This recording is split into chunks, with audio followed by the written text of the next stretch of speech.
मुई एकमात्र शिष्य मुरलीधर शतपथी समस्ते मो गुरु मु एकमात्र शिष्य। यह कहिबार कारण मो जीवनर गतिपथ बदली जाइछि कहले चले। कथारे कहती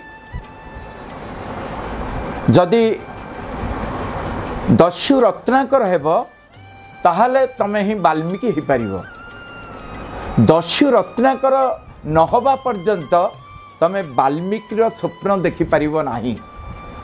तेणु करी मु दस्यु रत्नाकर पथरे गला बेले मो जीवनटा जते बेले पूरा शेष अवस्था मु गुरुंकर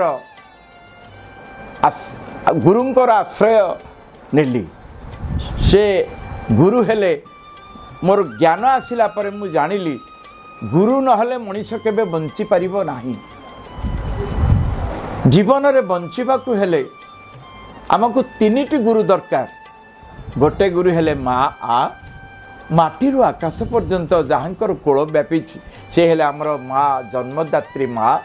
एवं द्वितीय रे हेले बा पा वायु माने पा माने वायु पा माने पानी वायु पानी धरी जी अच्छा से हेले बापा। माटी आकाश वायु पानी ये चारि भूतरे माँ बाप एवं अग्नि गुरु। आमर दीक्षा गुरु शिक्षा गुरु माता गुरु पिता गुरु यही गुरु को जदि आमे निजर हृदय रे निजर निश्वास प्रश्वास रे आत्मजात करेबा ताहले निश्चित भावे आमे गोटे सफल जीवन पाई परिबा बोली मोर एटा महान अनुभव।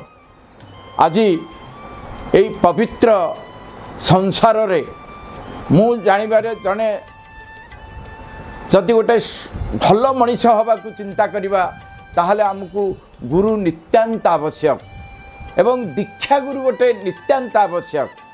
कारण आमे सीधा सीधा केबे भगवान को पाखु जाई परिबा नाही।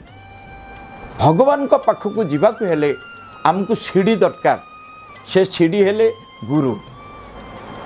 तेणुकरी समस्त को मु निवेदन करुछि आपण माने समस्ते गुरु करंतु गीता पढ़ंतु एवं हिंदू संस्कृतिर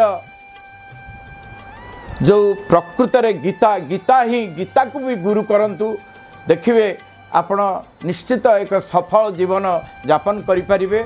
आजिर ए मोर गोटे संसार पाई वार्ता